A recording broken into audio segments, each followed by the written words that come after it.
ये मासूम सा दिखने वाला एक 16 साल का लड़का जो अपने पास्ट लाइफ में एक जादुई स्केलेटन किंग था। ये किसी भी मरे हुए जीव को जिंदा कर सकता है और वापस उसे मार भी सकता है। ये बंदा आत्माओं की अदला बदली करता है और आत्मा को किसी भी चीज में डालकर अपना काम करवा सकता है। ये स्केलेटन किंग इतना खतरनाक और ताकतवर था कि लगभग 100 सालों तक इसने पृथ्वी पर तबाही मचाई हुई थी और सब लोग इसे शव देवता के नाम से जानते थे। लेकिन जब इसकी लड़ाई इसी के जैसे एक मैजिशियन से होती है तो वो अपने आप को एक पावरफुल जादू करके गायब कर लेता है। वहाँ पर मौजूद सभी लोगों को लगता है कि शव देवता मारा गया, पर असलियत में तो वह अपने आप को रिकार्नेट करके इंसानों की दुनिया में आ जाता है, जहाँ पर वो एक 16 साल के लड़के की बॉडी में आ जाता है। अब इस दुनिया में वो क्या करेगा, किसकी आत्मा को इधर से उधर करेगा, देखने के लिए बने रहे। तो चलो शुरू करते हैं इस नए एनिमे को।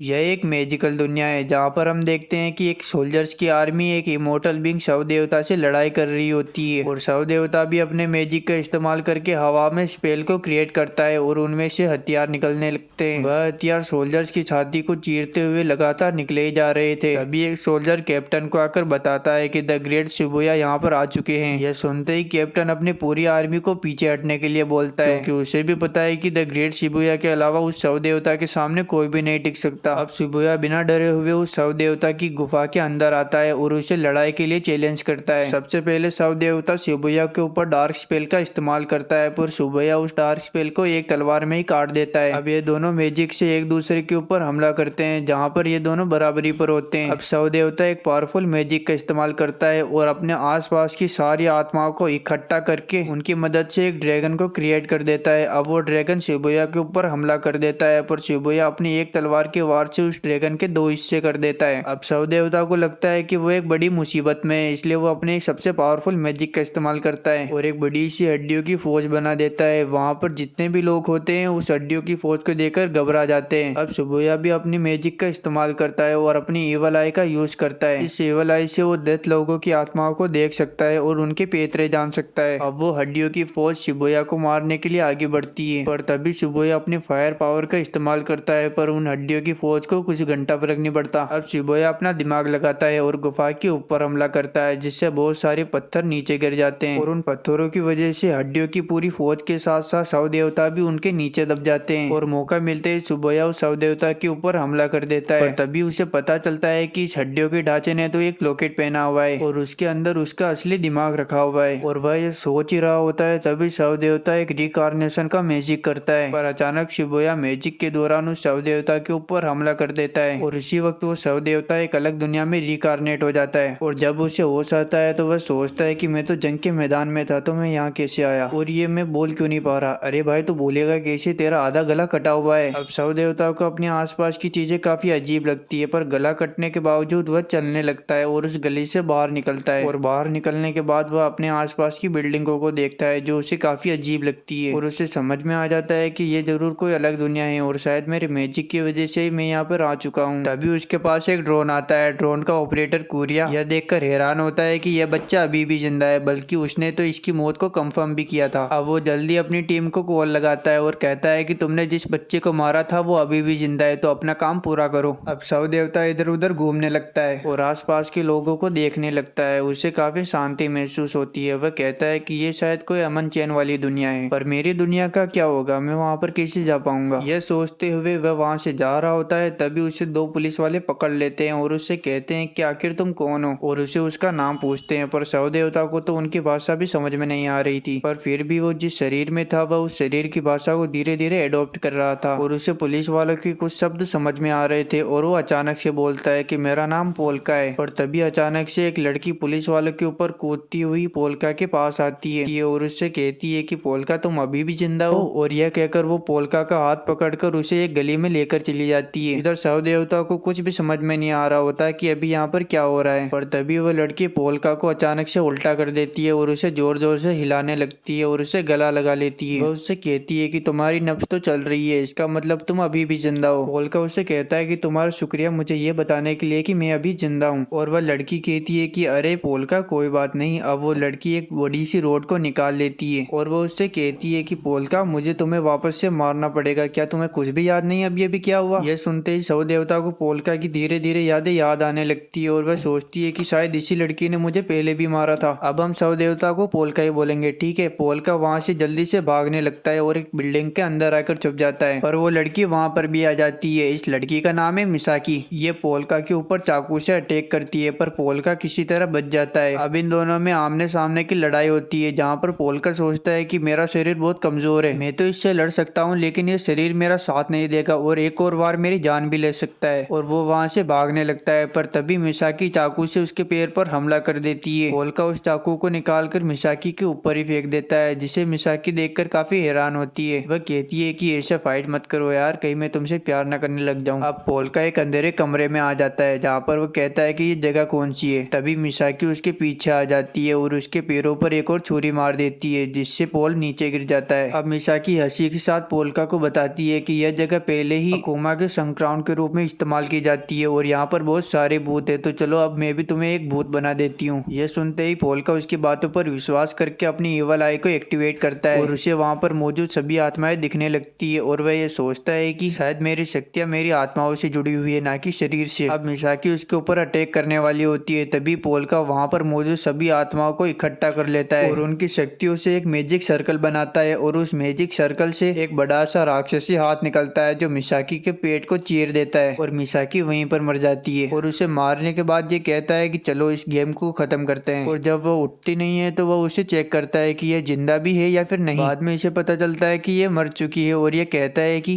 क्या, अरे यार ये तो एक बार में ही खत्म हो गई।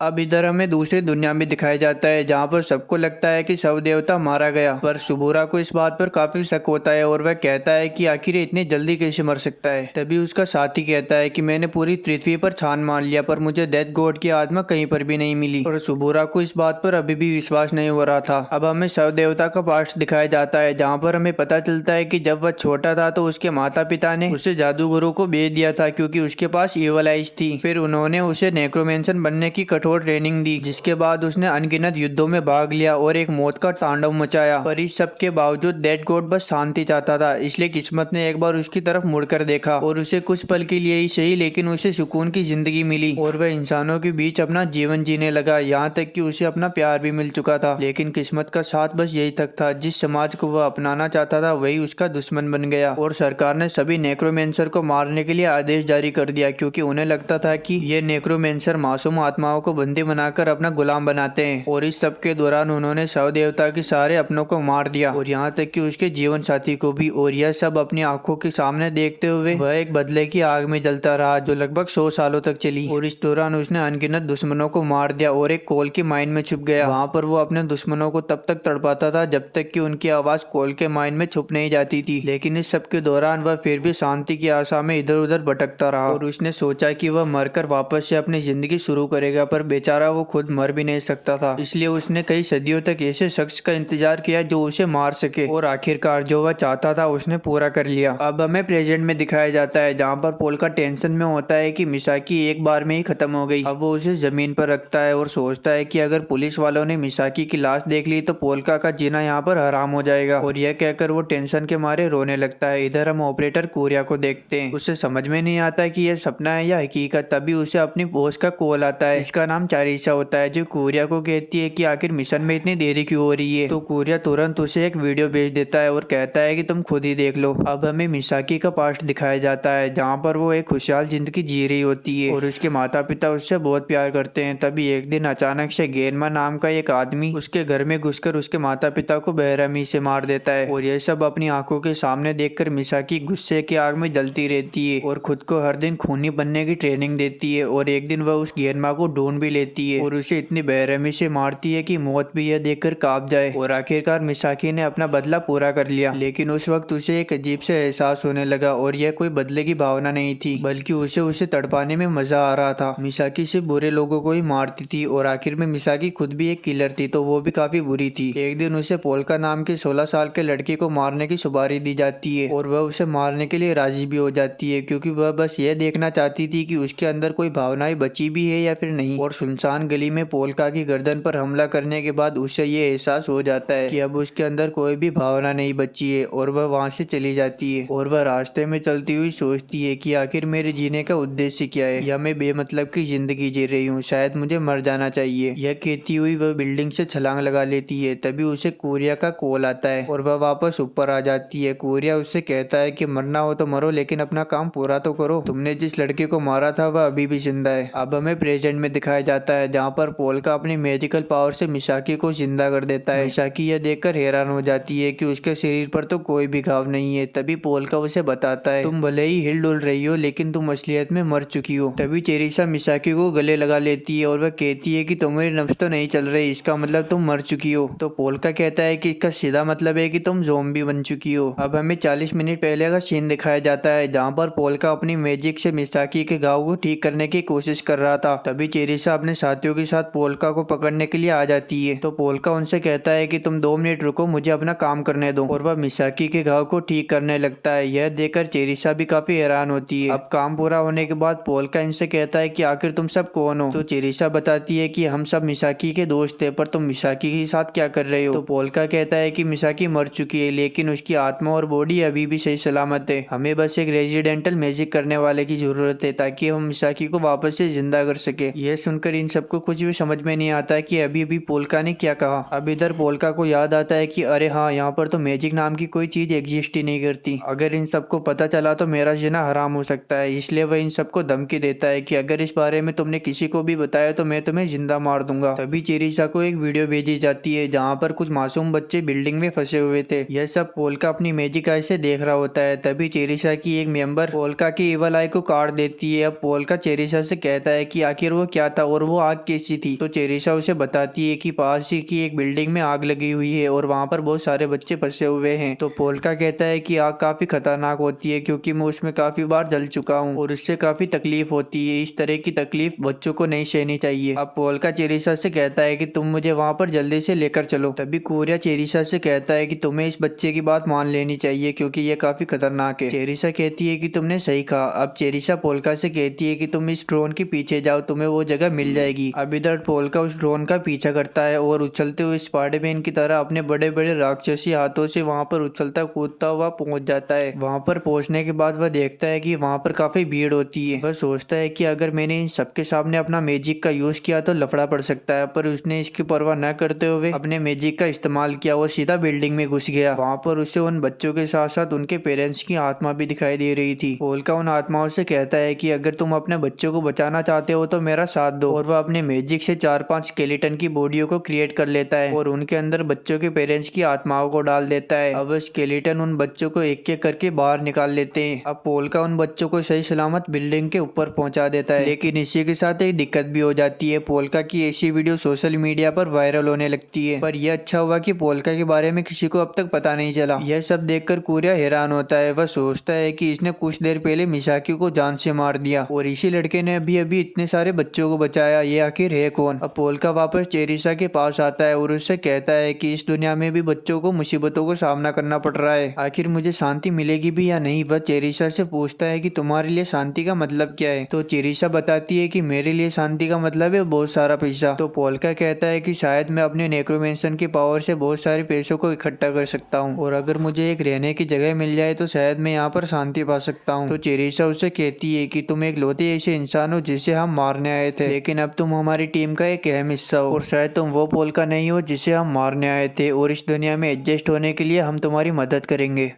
अब हम देखते हैं कि वह बिल्डिंग वाली वीडियो सारी सोशल मीडिया पर वायरल हो जाती है और उन वीडियो को देखकर मिसाकी काफी खुश होती है। और पीछे हम देखते हैं कि पोल्का अपनी शक्तियों से स्केलेटन से काम करवा रहा होता है। पोल्का को इस दुनिया के बारे में ज्यादा पता नहीं होता, इसलिए वह किताबों को पढ़कर इस दुनिया के बारे में पता लगा रहा होता है। तभी कोरिया मिसाकी से कहता है कि तुम्हें अजीब नहीं लगता जिस आदमी ने तुम्हें मारा था तुम उसी के साथ रह रही हो। मिसाकी कहती है कि मुझे बिल्कुल भी अजीब नहीं लग रहा, बल्कि मुझे मजा आ रहा है। ये एक्सपीरियंस काफी अच्छा है। जिस आदमी ने मुझे मारा उसी के साथ रहना। पोल्का कोरिया से कहता है कि मुझे माफ करना कि तुम्हें ये सब काम करना पड़ रहा है, पर यकीन मानो मैं तुम्हारी इस मदद का शुक्रगुजार हूँ। अब कोरिया पोल्का से कहता है कि तुम्हें पता है ना कि ये बॉडी तुम्हारी नहीं है, असली पोल्का के घर वाले उसे ढूंढ रहे होंगे, तो तुम्हें एक बार उनसे मिल लेना चाहिए। तो पोल्का कहता है कि इसकी कोई जरूरत नहीं, चेरिशा ने मुझे एक लेटर भेजने के लिए कहा है जिसमें लिखा था कि असली पोल्का वर्ल्ड रिसर्च पर निकला है और मुझे कुछ कुछ दिनों में ये तस्वीरें भेजने के लिए कहा है। अब पोल्का किताब पढ़ रहा होता है। वह कहता है कि मुझे लग ही नहीं रहा कि मैं दूसरे दुनिया में हूँ, इस दुनिया के जीव भी हमारी दुनिया में एग्जिस्ट करते हैं और उन्हें महाजीव कहते हैं। कोरिया पोल्का से कहता है कि क्या तुम्हें अजीब नहीं लग रहा है कि तुम ऐसे इंसान के साथ रह रहे हो जिसने तुम्हें मार दिया था? तो पोल्का कहता है कि अजीब तो है, लेकिन जो मरा वो मैं नहीं था। अब कोरिया पोल्का से कहता है कि अब तुम क्या करोगे? पोल्का कहता है कि मुझे पैसे कमाने होंगे, क्या तुम्हें ऐसा तरीका पता है जिससे मैं पैसे कमा सकूं? तभी मिसाकी कहती है कि तुम किलर का काम कर सकते हो, तुमने मुझे बड़ी आसानी से मार दिया था। तो पोल्का कहता है कि तुम्हारी बात तो सही है। तो कोरिया इन दोनों के ऊपर चिल्लाता है। वह कहता है कि तुम दोनों इस तरफ जाना ही मत। अब कोरिया पोल्का से कहता है कि अगर तुम असली पोल्का की बॉडी को यूज कर रहे हो तो पुराने पोल्का की आत्मा कहाँ पर है? तो पोल्का कहता है कि मैंने उसकी आत्मा को इस ड्रोन में शिफ्ट कर दिया है। यह देखकर कोरिया शॉक होता है। वह कहता है कि तुम आत्माओं को अदला बदली कर सकते हो? तो पोल्का कहता है कि हाँ, मैं ऐसा कर सकता हूँ, ये मेरे लिए बच्चों का खेल है। तभी हम देखते हैं कि मिसाकी को कोई बंदा नीचे बुला रहा होता है, तो मिसाकी उससे मिलने के लिए जाती है। वह बंदा मिसाकी से कहता है कि मुझे तुम्हारी मदद की जरूरत है, कुछ हीटवेव मुझे मारना चाहते हैं। तो मिसाकी कहती है तुम लेट हो चुके हो, मैंने ये काम कब का ही छोड़ दिया। तभी वहाँ पर पोल्का आ जाता है और उससे कहता है कि हमें तुम्हारी रिक्वेस्ट एक्सेप्ट है। तो मिसाकी कहती है कि अगर पोल्का तुम्हारी मदद करने के लिए तैयार है तो मैं भी तैयार हूँ। अब यह बंदा मिसाकी को एक जगह पर लेकर जाता है और उससे कहता है कि उस जगह के अंदर बहुत सारे किलर है जो मुझे मारना चाहते हैं। अब मिसाकी उस जगह पर चली जाती है जहाँ पर वो बंदे मिसाकी के ऊपर हमला कर देते हैं, पर मिसाकी उन किलर से ऐसे लड़ रही होती है जैसे उसके लिए बच्चों का खेल हो। वह उन्हें बहुत बुरी तरीके से मारती है और फ्लेक्स कर रही होती है। तभी कोई बंदा उसके ऊपर पीछे से गोली चला देता है। वह वही बंदा होता है जो मिसाकी को यहाँ पर लेकर आया था। वह कहता है कि मैं उस गेंदमा का साथी हूँ जिसको तुमने मार डाला था, हम सब उसकी मौत का बदला लेने के लिए आए हैं। इधर हम देखते हैं कि पोल्का अपनी एवल आई से सब कुछ देख रहा होता है और वो बंदूक वाला आदमी पोल्का को मारने की धमकी देता है। तभी मिसाकी अचानक से उठ जाती है और अपने एवल मोड में आ जाती है और वापस इन बंदों को कूटना चालू कर देती है। वह बंदा कहता है कि तुम तो मर चुकी थी ना, तो वापस जिंदा कैसे हो गई? तो पोल्का कहता है कि अब वो ज़ॉम्बी है गोचू, एक गोली उसका कुछ नहीं बिगाड़ सकती। अब कोरिया पोल्का से कहता है कि तुम्हें इस बारे में पहले से ही पता था ना? तो पोल्का कहता है कि मुझे पता नहीं था कि ऐसा कुछ होने वाला है, मैंने तो बस उन बच्चों की आत्माओं की बात सुनी जो उस आदमी से चिपकी हुई थी। अब पोल्का अपने एवल आई का इस्तेमाल करता है और बड़ा सा राक्षसी हाथ धरती से निकल आता है और उस हाथ के अंदर वो सभी दुश्मनों को समेट लेता है और उन्हें इस तरह से क्रश कर देता है जैसे कि वो कुछ थे ही नहीं और उन्हें मौत के घाट उतार देता है। इधर कोरिया सोच रहा होता है कि यह लड़का सबसे अलग है, एक तरफ हम जो पैसों के लिए किसी को भी मार देते हैं और दूसरी तरफ ये लड़का जिसने अपनी जान की परवाह न करते हुए भी उन बच्चों को बचाया। अब पोल्का और मिसाकी साथ में किताब पढ़ रहे होते हैं जहाँ पर मिसाकी कहती है कि ये वेम्पायर कितने कूल होते हैं ना। तो पोल्का कहता है कि तुम अगर चाहो तो मैं तुम्हें वेम्पायर बना सकता हूँ। मिसाकी कहती है क्या तुम सच में बना सकते हो? तो पोल्का कहता है कि हाँ, ये मेरे लिए बच्चों का खेल है। अब दूसरी तरफ हम देखते हैं जहाँ पर चेरिशा को एक कॉल आया हुआ होता है। वो फोन उसी बंदे को होता है जिसने चेरिशा को पोल्का की सुपारी दी थी और वो उससे कहती है कि मैं आगे से ऐसी कोई भी सुपारी नहीं लूंगी जिसमें पोल्का का नाम होगा। अब हम एक बंदे को देखते हैं जो बार के अंदर चेरिशा का इंतजार कर रहा होता है और बार बार वेटर से पूछ रहा होता है कि चेरिशा कब आएगी। तो वेटर कहता है कि हमें नहीं पता सर कि चेरिशा कब आएगी, लेकिन आपको काफी देर हो चुकी है। तो वह आदमी कहता है कि अरे होने दो देर, कब तक नहीं आएगी वो मैं भी देखता हूँ। अरे यार पर इतना टाइम हो गया, आई क्यों नहीं वो अभी तक? तभी हम देखते हैं कि एक लड़की इसके पीछे से जा रही होती है। तभी ये बंदा उसे छेड़ देता है और कहता है कि ऐसे मत घुमा करो सुंदरी। और तभी उसका बॉयफ्रेंड आ जाता है और उस आदमी का गला पकड़ लेता है। अब इधर हम देखते हैं कि पोल्का ने मिसाकी को ज़ॉम्बी बना दिया था। तो मिसाकी कहती है कि मेरी लार पहले से मीठी हो गई है। तो पोल्का कहता है कि हाँ तुमने सही कहा, यहाँ तक कि तुम्हारी लार में ऐसे एंजाइम्स है जिससे लोगों को लकवा मार सकता है। और यह चेक करने के लिए मिसाकी पोल्का को बाइट कर लेती है और पोल्का को लकवा मार जाता है। यह देखकर कोरिया मिसाकी से कहता है कि अबे वो पागल लड़की, तूने पोल्का को बाइट कर लिया, अब पता नहीं पोल्का कब ठीक होगा। अब हम देखते हैं कि उस क्राइम स्पॉट पर एक बंदा होता है जिसने अपने पूरे शरीर पर पट्टियां लपेटी हुई थी। वह उस बड़े से गोले पर जिसको पोल्का ने क्रश किया था उसको एक झटके में ही तोड़ देता है। तभी वहाँ पर पुलिस आ जाती है, इसलिए वह वहाँ से गायब हो जाता है। अब हमें दिखाया जाता है कि सुबह क्राइम स्पॉट पर पुलिस इन्वेस्टिगेशन के लिए आई हुई होती है और वहाँ पर स्पेशल पुलिस फोर्स के 2 मेंबर भी होते हैं। एक तो ये ठरकी होता है जिसका नाम होता है सुबाकी, पर दूसरा वाला काफी खतरनाक है, इसका नाम होता है कुशिगुरु। जब ये लोग क्राइम स्पॉट पर देखते हैं तो इन्हें काफी अजीब लगता है, क्योंकि जो लोग इन्हें क्राइम स्पॉट पर मिले हैं वो इतना अजीबोगरीब तरीके से एक दूसरे से लिपटे हुए हैं जैसे कि उन्हें गांठ बांधी गई हो। और ये दोनों सोच रहे होते हैं कि आखिर ये किसका काम हो सकता है, ये ग्रे मैटर का काम है या फिर उस लेमिंग्स का, या फिर आग उगलने वाले कीड़े ने मारने का नया तरीका इजाद किया है। और हमें पता चलता है कि ये लोग ऐसे ही अजीबोगरीब तरीके के केसेस को सॉल्व करते हैं।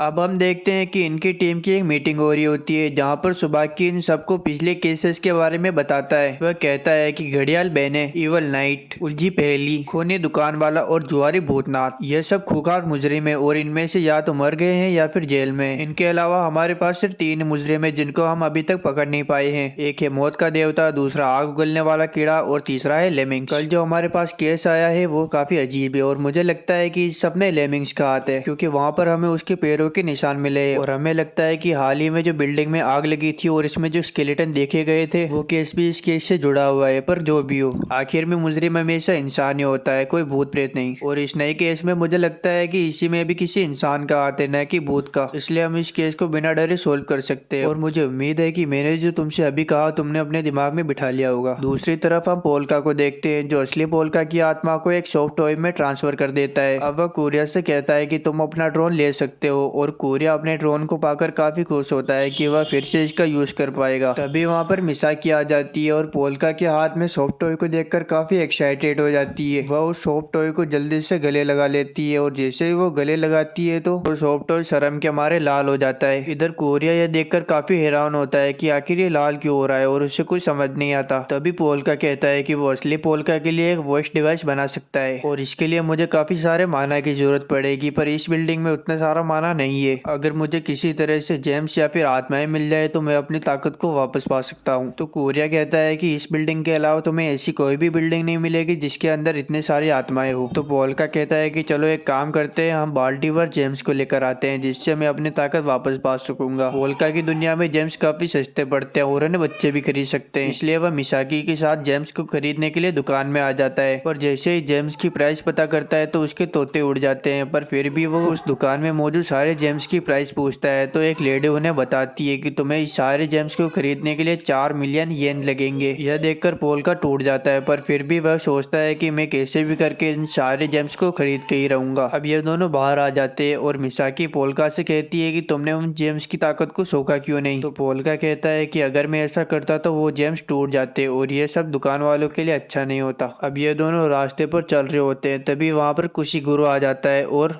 कोरिया के ड्रोन को पकड़ लेता है। उसे पता था कि ये कोरिया का ही ड्रोन है और उसे उससे थोड़ी बात करनी थी। इधर कुशिगुरु को देखकर कोरिया काफी घबरा जाता है। तभी अचानक से पोल्का पीछे से बोलता है कि वो मेरे दोस्त का ड्रोन है तो तुम उसे छोड़ दो। यह सुनकर कुशिगुरु उससे कहता है कि ओ वो तुम्हारे दोस्त का ड्रोन है, तो बच्चे तुम्हें उससे दोस्ती तोड़ देनी चाहिए, वो बिल्कुल भी अच्छा नहीं है और वह तुम्हारा बस इस्तेमाल करना चाहता है। तुम्हारी भलाई इसी में है कि तुम उसका साथ छोड़ दो। इधर कोरिया पोल्का से कहता है कि वह आदमी काफी खतरनाक है तो तुम्हें जल्दी से वहाँ से निकल जाना चाहिए। इधर पोल्का नहीं मानता और कुशिगुरु को कहता है कि वो मेरा दोस्त है और मैं उसका साथ कभी नहीं छोड़ूंगा, और वह अपनी ताकत का इस्तेमाल करके कुशिगुरु के हाथों से वो ड्रोन छीन लेता है। अब कुशिगुरु कहता है कि तुम तो काफी इंटरेस्टिंग हो, अब ये सब देखने के बावजूद मैं तुम्हें अकेला नहीं छोड़ सकता। और यह कहते हुए वो पोल्का से और सवाल पूछने लगता है और इधर पोल्का का दिमाग खराब होने लगता है। तभी कोरिया कुशिगुरु को फोन लगाता है और कहता है कि वो बस मेरे हाफ बडीज है, तुम उन्हें जाने दे सकते हो, और अगर तुमने ऐसा नहीं किया तो तुम्हारी वीडियो सोशल मीडिया पर वायरल कर दूंगा कि एक बदमाश आदमी 2 प्यारे बच्चों को सता रहा है। पर इधर कुशिगुरु को घंटा फर्क नहीं पड़ता और उससे कहता है कि तुम्हें जो करना हो वो कर लो, लेकिन मैं अपना काम पूरा करके ही रहूंगा। पूरा पोल्का से कोरिया के बारे में कहता है कि तुम उसका साथ छोड़ दो क्योंकि वो एक दोगला इंसान है, जब वो मुसीबत में पड़ेगा तो तुम सबको फंसा देगा और खुद निकल जाएगा। इधर पोल्का को काफी गुस्सा आ रहा होता है और वो अपनी शक्तियों का इस्तेमाल करने ही वाला होता है, पर तभी मिसाकी अचानक से उसको एक जोरदार लात मार देती है और इसका फायदा उठाते हुए मिसाकी और पोल्का वहाँ से जल्दी से निकल जाते हैं। और थोड़ा आगे आने के बाद पोल्का अपने मैजिकल हैंड से वहाँ से एस्केप कर जाता है और यह देखकर कुशिगुरु कहता है कि आखिर वो दोनों कहाँ पर गए। इधर पोल्का पास ही की बिल्डिंग पर उतर जाता है, तभी उसे कोरिया का कॉल आता है। वह पोल्का से कहता है कि आज तो बार बार बचे, पर तुम्हें मैं एक बात बता दूं, जो भी अभी कुशिगुरु ने कहा वो सब सच था। अगर मैं पकड़ा गया तो मैं तुम सबका नाम ले लूंगा और तुम सब भी फंस जाओगे। यह सुनकर पोल्का कहता है कि मुझे इससे फर्क नहीं पड़ता, क्योंकि हमारी दुनिया में सच उगलाने वाला मैजिक था जिससे कि सारे लोग सच बोल सके, तो मुझे फर्क फर्क नहीं पड़ता है कि तुम या कोई और भी मेरे बारे में सारे राज उगल दे। क्या तुम्हें पता है कि कोरिया कुशिगुरु से इतना क्यों डरता है? एक बार उसने देखा था कि कुशिगुरु की लड़ाई एक गैंग से हो जाती है और उस गैंग के मेंबर्स के पास हथियार भी होते हैं, पर फिर भी कुशिगुरु पलक झपकते ही उन सबको मौत के घाट उतार देता है। अब हम कुशिगुरु को देखते हैं जो अपने ऑफिस में आया हुआ होता है। वो एक लड़की से कहता है कि क्या तुम इस फुटप्रिंट को चेक करके बता सकती हो कि ये किसका है? तो वो लड़की बताती है कि यह फुटप्रिंट तो बिल्कुल उसी फुटप्रिंट से मैच करता है जो हमें क्राइम सीन पर मिला था। और यह सुनकर कुशिगुरु काफी खुश होता है और हंसते हुए कहता है कि यह तो काफी इंटरेस्टिंग बात है, अब इस केस में और भी मजा आएगा। तभी वो लड़की कुशिगुरु से कहती है कि तुम्हें अपना ट्रीटमेंट कहीं और जाकर करवाना चाहिए क्योंकि तुम्हारी पीठ को देखकर बाकी सबको डर लग रहा है, क्योंकि कुशिगुरु के पीठ पर छपा होता है टाइगर। अब हमें वही पट्टियों वाला इंसान दिखाया जाता है जो बिल्कुल इनविजिबल होता है। वो पूरे ऑफिस में घूमकर छानबीन कर रहा होता है पर किसी को दिखाई नहीं देता, लगता है इसके पास भी मैजिक है। अब इधर हम वापस इस टर्की को देखते हैं जो बाहर में पड़ा हुआ होता है और अपने आसपास के लोगों को अपने अजीबोगरीब मिशंस के बारे में बता रहा होता है। इधर शेरिशा को पता होता है कि यह बंदा बस इन्वेस्टिगेशन के लिए आया है और हम इसे और ज्यादा इन्फॉर्मेशन नहीं इकट्ठा करने दे सकते, हमें इसे जल्द से जल्द यहाँ से भगाना होगा। पर उसी वक्त सुबाकी को एक मैसेज आता है जिसमें मिसाकी और पोल्का के बारे में लिखा होता है और उनके हुलियो के बारे में लिखा होता है और क्या पहना है ये भी लिखा होता है। पर तभी अचानक से उस बार में पोल्का और मिसाकी आ जाते हैं और इधर सुबाकी इन दोनों को देखते ही पहचान लेता है कि जो इन्फॉर्मेशन उस मैसेज में लिखी थी वो हूबहू पोल्का और मिसाकी से मैच खाती है। सुबाकी पोल्का और मिसाकी को अपने पास बैठने के लिए कहता है। यह सब कोरिया अपने कैमरे से देख रहा होता है। तभी वह अपने कैमरे में देखता है कि कुशिगुरु भी उस बार की तरफ जा रहा है, इसलिए कोरिया जल्दी से पोल्का को कॉल लगाता है। पर पोल्का तो जूस पीने में बिजी होता है क्योंकि उसे वो बहुत अच्छा लगा। पर थोड़ी देर बाद कुशिगुरु अपने साथियों के साथ वहां पर पहुंच जाता है, पर बार के बाउंसर्स इन्हें रोक लेते हैं। पर चेरिशा पीछे से आवाज देती है कि इनका साथी अंदर ही है तो इन्हें आने दो। अब अंदर आने के बाद यह दोनों अपना असली रूप दिखाते हैं और पोल्का मिसाकी से कहते हैं कि हमें तुमसे कुछ इन्फॉर्मेशन चाहिए। यह कहते ही पूरे बार की लाइट चली जाती है। इधर पोल्का अपने इवल आई का इस्तेमाल करता है और अंधेरे में देखने लगता है। उसे सभी लोग दिखाई दे रहे थे लेकिन वो जैसे ही अपने ऊपर देखता है तो उसका चेहरा पीला पड़ जाता है क्योंकि वहाँ पर होता है लेमिंग्स। अब चेरिशा वहाँ पर थोड़ा उजाला करती है और जैसे ही थोड़ा उजाला होता है तो लेमिंग्स नीचे आ जाता है। वो काफी डेंजरस फॉर्म में लग रहा था और उसे देखकर सभी के तोते उड़ जाते हैं।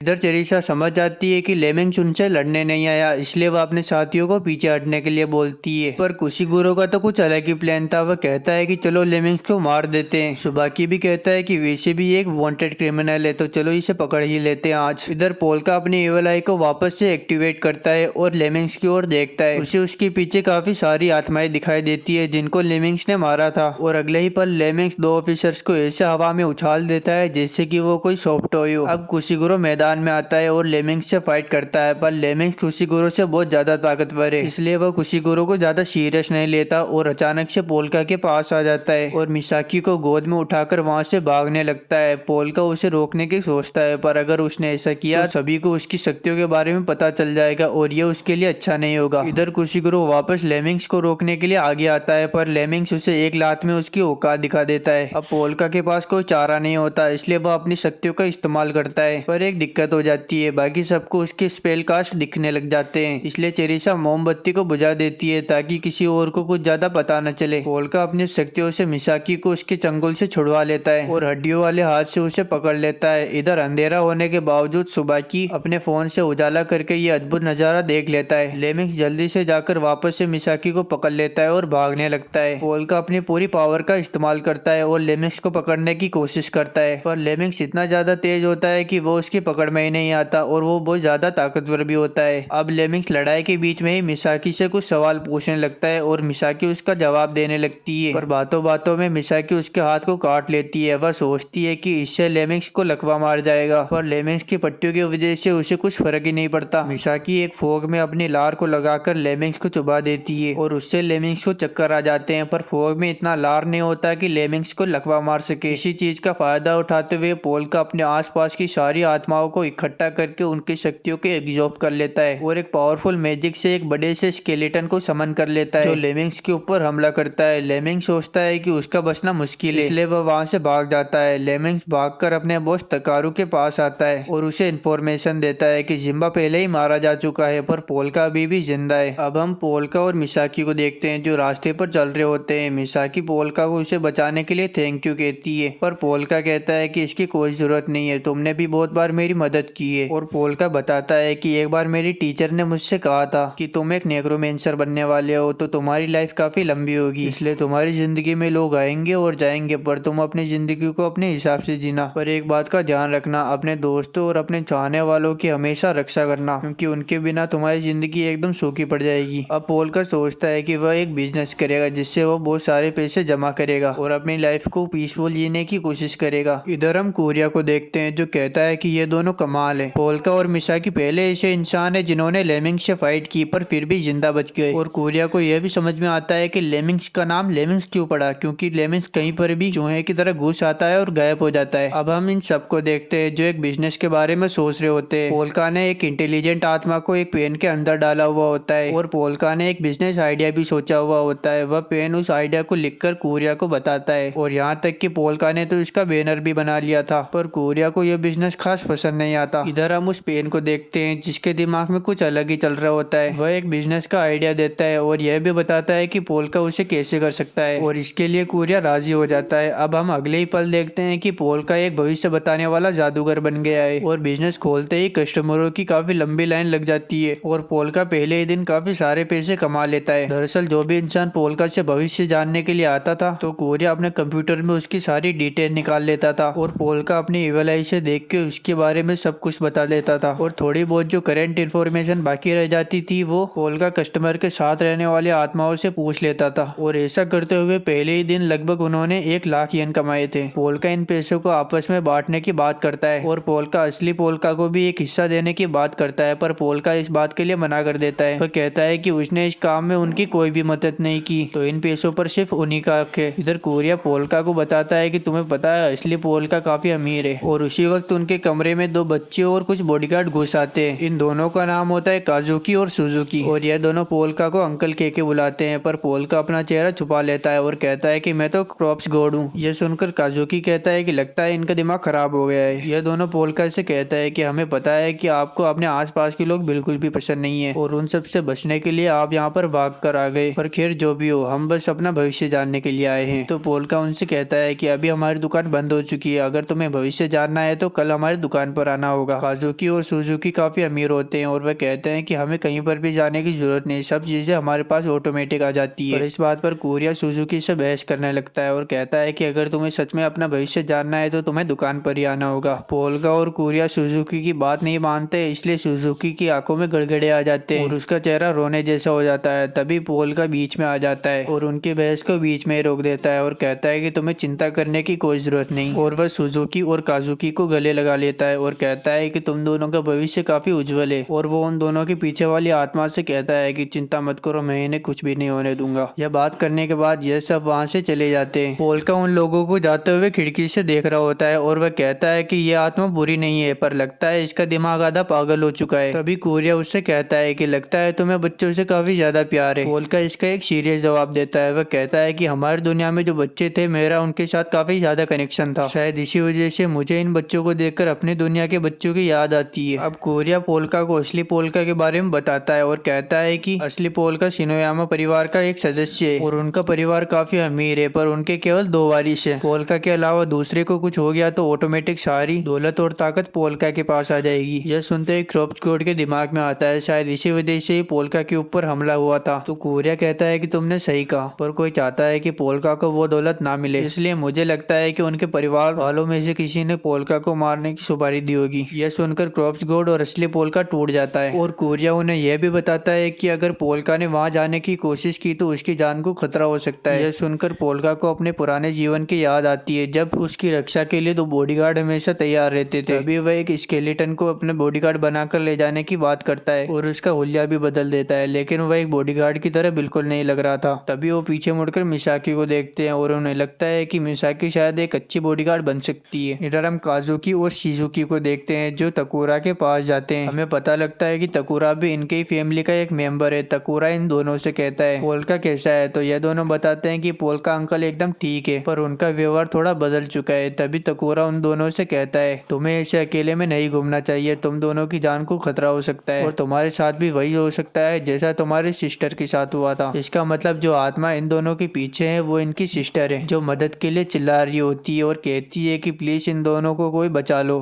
अब हम देखते हैं कि पोल्का असली पोल्का के घर आया हुआ होता है और वो उसके घर को देखकर काफी हैरान होता है। तभी उसके स्वागत के लिए काजुकी और सुजुकी दरवाजा खोलते हैं और उनके साथ साथ तकारू भी बाहर आता है। तकारू पोल्का से कहता है कि तुम तो वर्ल्ड रिसर्च पर निकले थे ना। तो पोल्का कहता है कि मैंने अपनी नई पहचान खोज ली है तो मैं वापस आ गया। तो तकारू कहता है ओ तुमने नई पहचान खोज ली, पर ये तो बताओ ये लड़की कौन है। तो पोल्का कहता है कि ये लड़की बस मेरी एक दोस्त है। अब ये सब साथ में बैठकर डिनर कर रहे होते हैं। वहाँ पर मिसाकी इन सबको बताती है कि पोल्का ने मेरी कई बार मदद की है और कई बार जान बचाई है। पहली बार जब मैं एक बिल्डिंग से छलांग लगाने वाली थी तो पोल्का ने ही मुझे बचाया था। तो तकारू कहता है कि क्या पोल्का ने तुम्हारी जान बचाई? शायद पोल्का ने अपनी नई पहचान खोज ली है। हालांकि मुझे पता नहीं था कि पोल्का साकिमिया स्टेट के मालिक की बेटी के साथ रिश्ता बना लेगा। जब मैं छोटा था तो उन्होंने मेरी काफी मदद की थी और उनके साथ जो कुछ भी हुआ उसके लिए मैं काफी दुखी हूँ। मिसाकी बताती है कि उनका कारोबार कई सालों पहले ही बंद हो चुका है और ऐसे ही वह दुख भरी कहानी बनाती रहती है और उसके दुखों को सुनकर एक लड़की उसके गले लग जाती है। वह मिसाकी से कहती है कि तुम्हें चिंता करने की कोई भी जरूरत नहीं है, तुम्हें जो भी मदद की जरूरत हो तुम मुझे बता सकती हो। पर तभी काजुकी असली पोल्का को हिलते हुए देख लेता है और वह कहता है कि ये मछली आखिर हिल कैसे रही है। तभी एक और दूसरी लड़की बोलती है जिसका नाम सायो होता है। वह एक सीरियल की कहानी बताती है और कहती है कि शार्क बॉय पहले ऐसा नहीं था। वह पहले बिल्कुल शार्क की तरह दिखता था, लेकिन उन लोगों ने धीरे धीरे करते हुए उसके शरीर को पूरे इंसानों की तरह बना दिया और इस वजह से मुझे उनके ऊपर काफी गुस्सा आता है। अब हमें असली पोल्का के बारे में थोड़ा और बताया जाता है, जहाँ पर कुरिया पोल्का को कहता है कि पोल्का के पिता रोजवाल की 2 बीवियां थी और पोल्का उसकी दूसरी बीवी का बेटा है और रोजवाल के पहले बेटे के सारे बच्चों में सबसे बड़ा तकारू है। इसका मतलब पोल्का के बाद तकारू शिनोयामा परिवार का सबसे बड़ा सदस्य होगा। तकारू ने 26 साल का होते ही जुर्म की दुनिया में अपना कदम रखा। अब इधर हम देखते हैं कि तकारू ने मिसाकी को यहाँ पर रहने की इजाजत दे दी है। तभी वहाँ पर एक ओल्ड मैन आते हैं, वो होते हैं पोल्का के पापा। वह आते ही सायो से कहते हैं कि तुमने जो पिक्चर मुझे देखने के लिए कही थी वो मैंने पूरी देख ली। अब वो पोल्का से कहते हैं कि पोल्का तुम्हें मुझसे थोड़ी बात करनी थी ना। तो पोल्का उनके पास आकर उनसे कहता है कि मैं बिना बताए घर से भाग गया था, इसलिए मैं आपसे माफी मांगता हूँ। तो पोल्का के फादर उससे कहते हैं कि बस तुम्हें यही कहना था?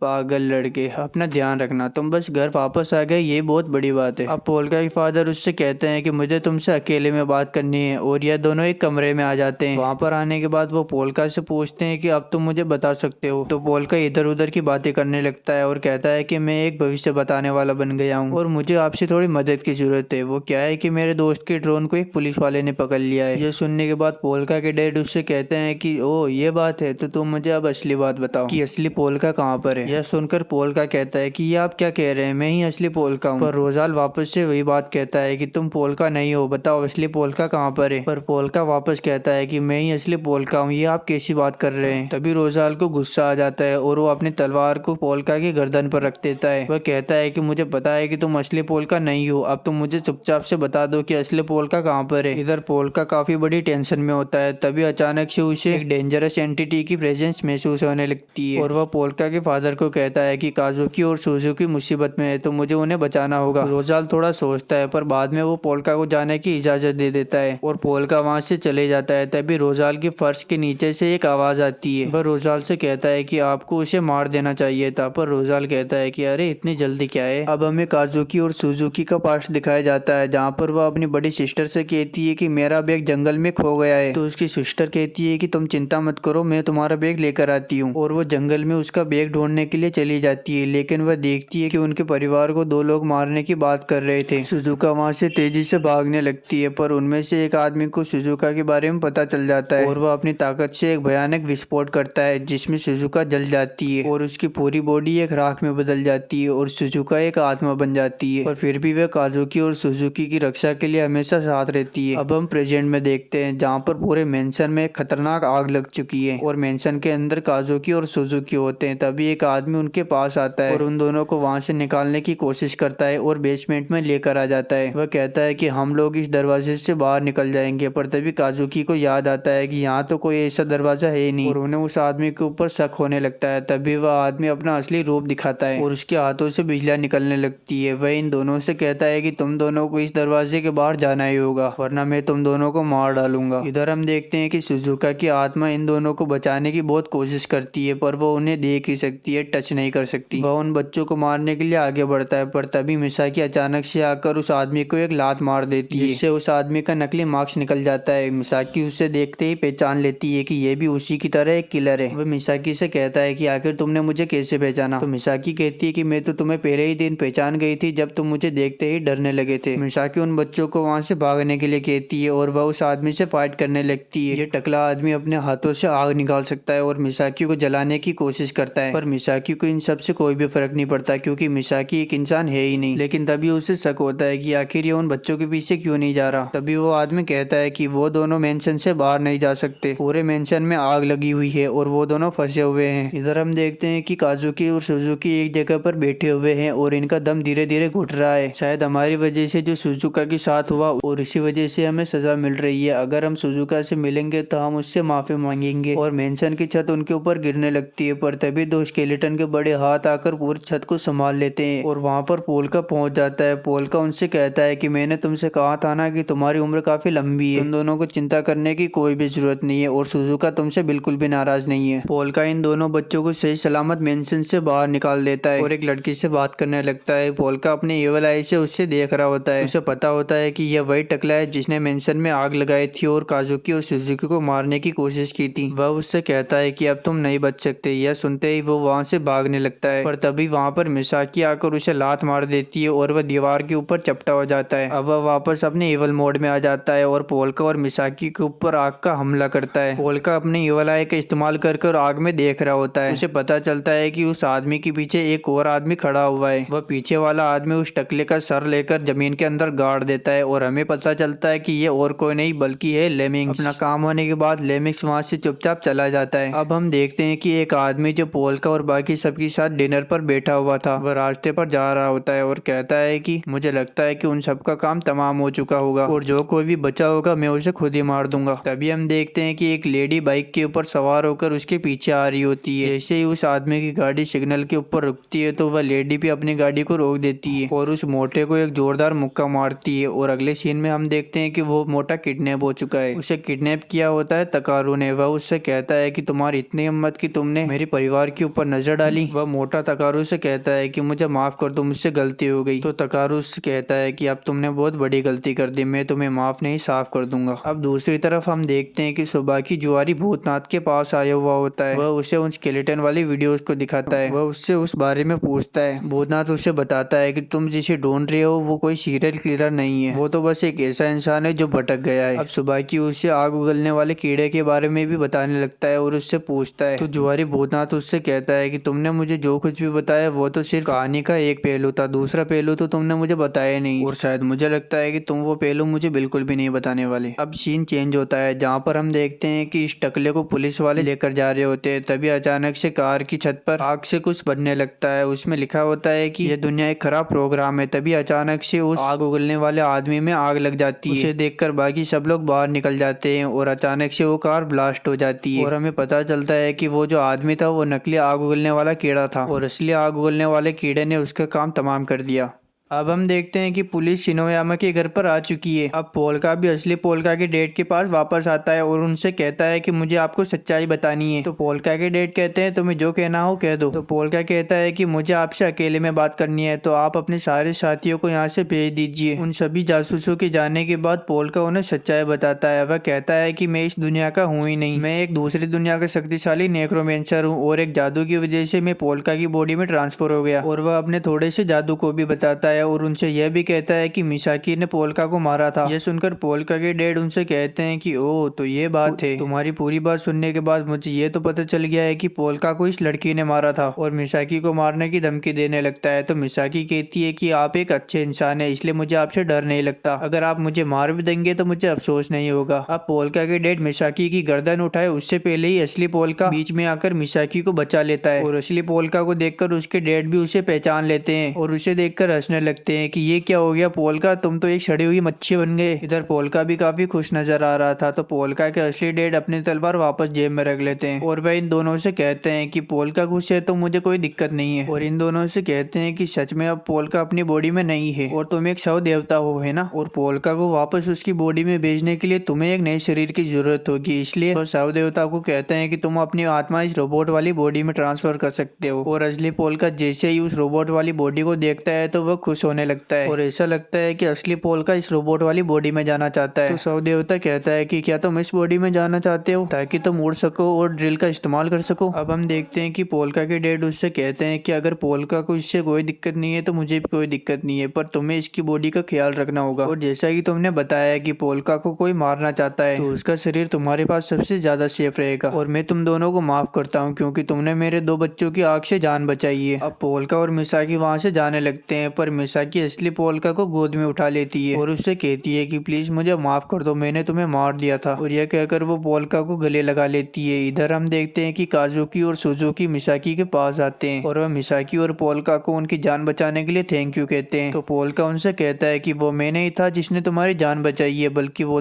था जो भविष्य बताने वाला था। अब ये दोनों वहाँ से जाने लगते हैं तो मिसाकी पोल्का से कहती है क्या तुमने सुजुका की आत्मा के साथ कोई डील की है। तो पोल्का कहता है कि फिलहाल तो मैंने उसके साथ कोई डील नहीं की, लेकिन जल्द ही मैं उसके साथ एक डील करने वाला हूँ। अब इधर हम देखते हैं कि सुबाकी को भी खबर मिल चुकी है कि जो वो टकला आग उगलने वाला था उसकी कार में जलने के कारण मौत हो चुकी है। तो वह यह बात जुआरी भूतनाथ को बताता है। तो भूतनाथ उससे कहता है कि वो एक नकली आग उगलने वाला कीड़ा था, तो असली वाला ने उसका काम तमाम कर दिया। तो सुबाकी उससे आग उगलने वाले कीड़े के बारे में और पूछने लगता है। तो भूतनाथ कहता है कि मुझे इसमें कोई इंटरेस्ट नहीं है, मुझे वो स्केलेटन वाली वीडियो को दिखाओ। तो सुबाकी कहता है कि अगर तुम्हें देखनी है तो पहले हमें इन्फॉर्मेशन देनी पड़ेगी। तो भूतनाथ कहता है कि अगर ऐसी बात है तो मैं वो खुद ही देख लूंगा। और वहाँ की लाइट चली जाती है। कुशिगुरु लाइट मारकर जुआरी भूतनाथ की ओर देखता है, पर जुआरी भूतनाथ तो वहाँ से गायब हो चुका था। और उसे देखकर सुबाकी कहता है कि अरे यार फिर से नहीं। अब बाहर आकर जुआरी भूतनाथ स्टाइल में कहता है कि मुझे इस दुनिया को वापस अपने बारे में याद दिलाना पड़ेगा। दूसरी तरफ हम देखते हैं कि सुबाकी एक मीटिंग बुलाता है जहाँ पर वो भूतनाथ के बारे में सबको बताता है। वह बताता है कि जुआरी भूतनाथ एक बेहतरीन जादूगर है। मैं उसके कारनामों के बारे में थोड़ा बता देता हूँ। उसने म्यूजियम में एक हाई सिक्योरिटी वाली पेंटिंग को चुरा लिया था और एक मॉल के बीचों बीच शोपीस बनाकर खड़ा कर दिया। वह बस शहर के यूट्यूबर्स को एक गर्मा गर्म खबर देना चाहता था और उसने एक बार पूरी बिल्डिंग को ही गायब कर दिया। और इतना ही नहीं, उसने हमारे प्राइम मिनिस्टर को भी किडनैप कर लिया था। उसने बस उनके ऊपर एक कपड़ा डाला और जैसे ही उनके बॉडीगार्ड ने उस कपड़े को हटाया तो वो वहां से गायब हो चुके थे। और यहाँ तक कि उसने एक दिन के लिए सारे पॉलिटिशियंस को भी किडनैप कर लिया था। उस दिन से पूरी दुनिया में जापानी पुलिस का मजाक उड़ने लगा और उसके बाद उसने खुद ही पुलिस के सामने सरेंडर कर दिया। जब पुलिस ने उससे पूछा कि तुम ऐसा क्यों कर रहे हो तो उसने जवाब दिया कि मैं अपनी काबिलियत से बस असली जादूगरों का ध्यान अपनी ओर खींचना चाहता था ताकि मैं दुनिया को ये साबित कर सकूं कि असली जादू भी होता है। पर इतनी कोशिश करने के बावजूद कोई सामने नहीं आया। मुझे लगता है कि ये बस मेरा एक भ्रम है। उसकी बकवास सुनने के बाद पुलिस वालों ने उसकी धुलाई करके उसे जेल के अंदर डाल दिया। अब इधर हम देखते हैं कि पोल का एक पुराना रेडियो लेकर आया था। उसके अंदर वो चैनल चेंज करता है और रेडियो में खबर आने लगती है। खबर में बताया जाता है कि वो टकला आग उगलने वाला कीड़ा मारा जा चुका है और वो जुआरी भूतनाथ जेल से फरार हो चुका है। जुआरी नाम सुनते ही कोरिया उससे कहता है कि क्या अभी इसने जुआरी भूतनाथ कहा, वो तो काफी खतरनाक है। अब हम वापस सुबाकी को देखते हैं जो कुशिगुरु के साथ बात कर रहा होता है। तभी अचानक से टीवी में न्यूज आती है और जो न्यूज रिपोर्टर होता है वो बिल्कुल जादूगर भूतनाथ की तरह दिख रहा था। वह बता रहा था कि एक हैंडसम बेहतरीन जादूगर फिर से आ गया है। मैं इस दुनिया से कहना चाहता हूँ कि आपको अपनी बोरिंग लाइफ सिर्फ 7 दिनों के लिए जीनी है और बाद में वापस से मैं अपना परफॉर्मेंस चालू कर दूंगा। और पुलिस वालों तुम मुझे रोक सको तो रोक लेना, ठीक है। इधर सुबाकी टीवी के चैनल्स को चेंज करता है पर सभी पर वही न्यूज आ रही थी। कुशिगुरु सुबाकी से कहता है कि क्या अब इस भूतनाथ ने दुनिया के सारे सर्वर्स को हैक कर लिया है। तो सुबाकी उससे कहता है कि मुझे लगता है कि उसने उस खूनी दुकान वाले के साथ कोलैब किया होगा।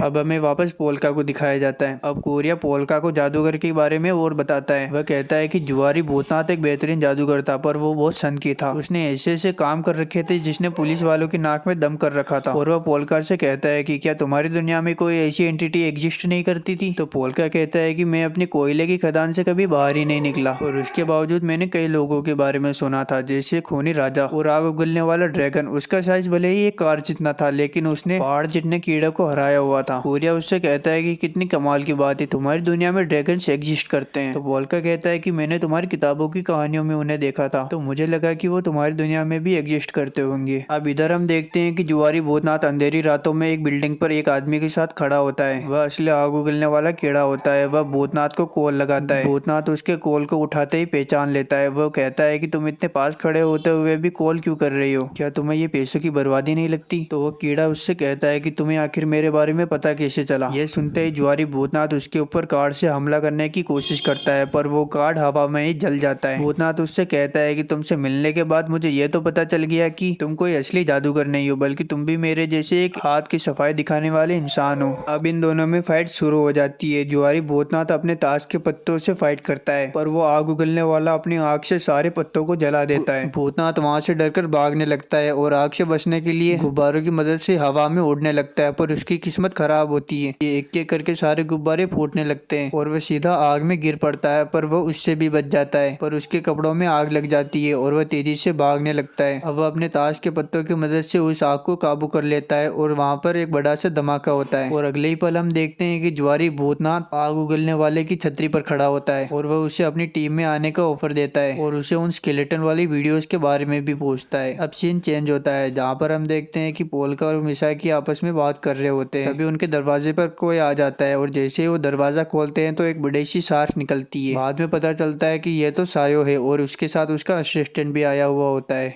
अब सायो कहती है कि आज से मैं कुछ दिनों के लिए यहीं पर रहने वाली हूँ। कोरिया उससे कहता है कि आखिर तुम यहाँ पर क्यों रहना चाहती हो। तो सायो कहती है कि मेरी सारी शार्क्स जल चुकी है तो मैं यहाँ पर रहने वाली हूँ। अब उसका असिस्टेंट शियाओ पूरी बात समझाता है। वह कहता है कि सायो के कमरे में आग लग चुकी है और वो कमरा पूरा जल चुका था, तो उसकी वजह से मास्टर ने हमें यहाँ पर रहने के लिए भेजा है। अब वो उन लोगों को रोजाल का एक मैसेज भी बताता है, जिसमें रोजाल इन सबको कहता है कि प्लीज सायो और शियाओ को यहाँ पर रहने दो, उसका पूरा कमरा जल चुका है तो मैंने कुछ दिनों के लिए तुम्हारे साथ उसे रहने के लिए भेजा है। इधर पोल्का को लगता है कि शायद रोजाल ने शियाओ को मुझे मारने के लिए भेजा है और अचानक उसे कुछ महसूस होने लगता है और जब वह अपनी इवल आई से इस पूरे घर को देखता है तो उसे पता चलता है कि इस पूरी बिल्डिंग के ऊपर कोई नजर बनाए हुए हैं और वह अपने मन में सोचता है कि शायद रोजाल ने अपने साथियों और शियाओ को मेरे ऊपर नजर रखने के लिए भेजा है। अब मिसाकी शियाओ और सायो को कहती है कि तुम यहाँ पर जितने दिन चाहो उतने दिन रह सकते हो। अब सुबह हो जाती है, जहाँ पर पोल्का देखता है कि शियाओ शार्क के अंदर सोई हुई थी। अब मिसाकी वहाँ पर आ जाती है। मिसाकी कोरिया और पोल्का को कहती है कि हमें इन दोनों के लिए एक अलग से कमरा तैयार कर देना चाहिए। तो सायो कहती है कि मुझे मैट्रिक्स की कोई जरूरत नहीं है, मैं इसी शार्क में सो सकती हूँ। अब शियाओ भी कहता है कि मैं तो खड़े खड़े भी सो सकता हूँ, तो मुझे किसी कमरे की जरूरत ही नहीं। यह कहने के बाद वह सायो के लिए सुबह का नाश्ता बनाने लगता है और पोल्का और कोरिया को एक मैसेज भी देता है। वह कहता है कि रोजाल परिवार के घर को पुलिस वालों ने चारों ओर से घेर लिया है और इन्वेस्टिगेशन चालू है। अब हम सुबाकी और कुशिगुरो को देखते हैं जो रोजाल के घर में पूछताछ कर रहे होते हैं। तभी वहाँ पर तकारू आ जाता है। तकारू कहता है कि मुझे लगा था कि आपकी पूछताछ कल ही खत्म हो गई। तो सुबाकी कहता है कि हम एक अलग डिपार्टमेंट से, इसलिए हमें आपसे थोड़ी बात करनी है। सुबाकी बताता है कि आपके घर में जो आग लगी थी वो हमें लगता है कि आग उगलने वाले कीड़े ने लगाई थी। तो तकारू कहता है कि ओ आग उगलने वाला कीड़ा, तो मुझे लगता है कि आप उसे जल्द ही पकड़ लेंगे, लेकिन ऐसा नहीं होना चाहिए जैसे पिछली बार हुआ था। हमारे प्राइम मिनिस्टर आपकी निगरानी में ही गायब हो गई है, तो हमारे लिए काफी शर्म की बात है। तो सुबाकी कहता है कि आपने तो दुखती नस पर हाथ रख दी, लेकिन अब बहुत हो गया। तो तकारू कहता है कि बहुत हो गया, आपने मेरी फैमिली को बहुत परेशान कर लिया। जाओ और जाकर उस जुआरी भूतनाथ को पकड़ो जो तुम्हारी कैद से भाग गया है। और वैसे भी आप अगर आग उगलने वाले कीड़े या किसी और को जेल में भी डाल देते हो तो इन सब का कोई भी फायदा नहीं, क्योंकि वो आपकी जेल से खुद ब खुद भाग जाता है। अब सुबाकी और कुशिगुरो वहाँ से जाने लगते हैं। कुशिगुरो कहता है कि तकारू के पीछे जो दो लोग खड़े हुए थे, मुझे लगता है कि वो लोग किलर है, क्योंकि वो बिल्कुल मेरी तरह लग रहे थे, तुम उन्हें कमीना कह सकते हो। अब वो अपने फोन में पूरे परिवार की तस्वीर निकालता है और कुशिगुरो को कहता है कि पोल्का शिनोयामा इस घर का सबसे छोटा बेटा है। मुझे लगता है कि इस महीने में जो कुछ भी कांड हुए हैं उसके पीछे या तो तकारू का हाथ है या फिर पोल्का का। वैसे जो भी इस केस को सोल्व करने में काफी मजा आने वाला है। अब हम देखते हैं कि मिसाकी और कोरिया ने सायो और शियाओ का अलग से रूम तैयार कर दिया है और उनके लिए मैट्रिक्स भी लेकर आ गए। शियाओ मिसाकी को मैट्रिक्स के लिए थैंक यू बोलता है। अब रात हो चुकी है, जहाँ हम देखते हैं कि सायो शार्क के अंदर सोई हुई थी, पर शियाओ जागी हुई थी और अपने कान में ईयरबड्स की मदद से पोल्का और कोरिया की बातें सुन रही थी। शियाओ कहती है कि मुझे नहीं पता कि रोजाल इस पोल्का पर इतना भरोसा क्यों करते हैं। अब हमें फ्लैशबैक दिखाया जाता है, जहाँ पर रोजाल शियाओ से कहता है कि तुम्हें सायो के साथ जाकर पोल्का के साथ रहना है। तो सायो कहता है क्या मैं पोल्का को टपका दूं। तो रोजाल कहता है कि तुम्हें बिल्कुल इसका उल्टा करना है, तुम्हें सायो पोल्का की रक्षा करनी है। मैं तुम्हें ये बात नहीं समझा सकता, मैं तुम्हें बस इतना बता सकता हूँ कि वो पोल्का नकली है, लेकिन असली पोल्का भी जिंदा है। सायो को बात समझ में नहीं आती, तो रोजाल कहता है कि तुम्हें ज्यादा दिमाग लगाने की जरूरत नहीं है, बस वहाँ जाकर सायो और पोल्का की रक्षा करनी है, तुम्हारा बस इतना ही काम है, क्या तुम करोगे या फिर नहीं। तो सायो कहता है कि मास्टर आप कहे तो मैं अपनी जान भी दे दूं। और वह कहता है कि अगर मैं इस बेकार पोल्का को मार दूं तो मैं रोजाल के सबसे काम का बेटा बन सकता हूं और ये मैं साबित भी कर सकता हूं। अब हमें फ्लैशबैक दिखाया जाता है, जहां पर हम देखते हैं कि शियाओ के चारों हाथ पैर कटे हुए थे, वह काफी क्रिटिकल कंडीशन में था और उसके फादर बाहर खड़े हुए थे। वह कहते हैं कि शियाओ अब काम का नहीं है, तो हम उसके शरीर को जहर चेक करने और एक्सपेरिमेंट करने के लिए इस्तेमाल कर सकते हैं। इधर शियाओ शियाओ सब कुछ सुन रहा होता है और वह अपने मन में सोच रहा होता है कि फादर आप मेरे साथ ऐसा नहीं कर सकते, काश मुझे यहीं पर मौत आ जाए। पर तभी वहाँ पर रोजाल आ जाता है और वह शियाओ के फादर से कहता है कि तुम इतने क्रूर कैसे हो सकते हो, वो तुम्हारा बेटा है। शियाओ के फादर कहते हैं कि मुझे माफ कर दीजिए सरकार, पर हमारा परिवार एक मोहरे की तरह है, अगर हम आपके काम नहीं आ सके तो हमारा अस्तित्व का कोई मतलब ही नहीं। तो रोजाल कहता है कि एक काम करो, तुम मुझे उसे भेज दो, फिर मैं अपने रिसर्च फैसिलिटी में उसे नया जीवन दूंगा। अब हम तेरेसा को देखते हैं जो कहती है कि शिनोयामा परिवार एक अमीर परिवार है, लेकिन उनके कारनामे बहुत काले हैं, उनके समाज के अच्छे लोगों और बुरे लोगों दोनों से कॉन्टेक्ट है। और मुझे लगता है कि जिसने पोल्का को मारने की सुपारी दी थी वो शिनोयामा के परिवार से बिल्कुल नहीं है। तो उसकी असिस्टेंट कहती है कि इसका मतलब यह हुआ कि जिसने पोल्का की सुपारी दी थी वो किसी थर्ड पार्टी से था। तो तेरेसा कहती है कि तुमने सही कहा, पोल्का के परिवार में रोजाल पोल्का से बहुत प्यार करता है और उसके परिवार में अगर किसी ने पोल्का की सुपारी दी होती तो सबसे पहले रोजाल को पता लगता। तो मुझे लगता है कि उसके परिवार में से किसी ने थर्ड पार्टी का यूज करके उसे मरवाने की कोशिश की। अब हम इधर सायो को देखते हैं जो पोल्का और कोरिया की बात सुन रहा होता है और उसे काफी अजीबोगरीब आवाजें भी सुनाई दे रही थी, कभी किसी के नाचने की तो कभी किसी के लिखने की। तभी पोल्का कोरिया को एक कहानी सुनाने लगता है। वह कहता है कि हमारी दुनिया में एक ड्रैगन जो राजकुमारों को लुभाने का काम करता था, लेकिन एक दिन उसे किसी सेना के राजकुमार से प्यार हो गया और जब वो साम्राज्य तबाह हुआ तो सेनापति और ड्रैगन भाग गए। यह सुनकर सायो कहता है कि लगता है ये वीडियो गेम कुछ ज्यादा ही खेलता है। पोल्का और कोरिया ऐसी ऐसी बातें करते हैं जिस पर उसे लगता है कि पोल्का एक नंबर का फेक इंसान है। अब इधर हम सुबाकी को देखते हैं जो फिर से एक मीटिंग कर रहा होता है। मीटिंग में वो सबको बता रहा होता है कि पोल्का शिनोयामा का इन जितने भी केसेस उन सबसे कोई रिश्ता है और उनके साथ जो एक लड़की रहती है उसके पैरों के निशान हमें एक क्राइम सीन पर मिले हैं। तभी कुशिगुरु कहता है कि पोल्का शिनोयामा रोजाल का छोटा बेटा है और इसके बावजूद वह एक बिल्डिंग में रह रहा है, यहाँ तक कि उसने कहा था कि कोरिया उसका सबसे करीबी दोस्त है। तो सुबाकी कहता है कि हमें पोल्का के ऊपर नजर रखनी होगी और उसकी छोटी से छोटी हलचल पर भी नजर रखनी होगी। अब हम देखते हैं कि पोल्का और मिसाकी अपने दुकान के लिए तैयार हो रहे होते हैं। तभी वहाँ पर सुबाकी और कुशिगुरु आ जाते हैं। उन्हें देखकर कोरिया जल्दी से टेबल के नीचे छुप जाता है। कुशिगुरु पोल्का से कहता है कि मुझे अपना भविष्य जानना है और यह सुनकर सारे के सारे लोग दंग रह जाते हैं।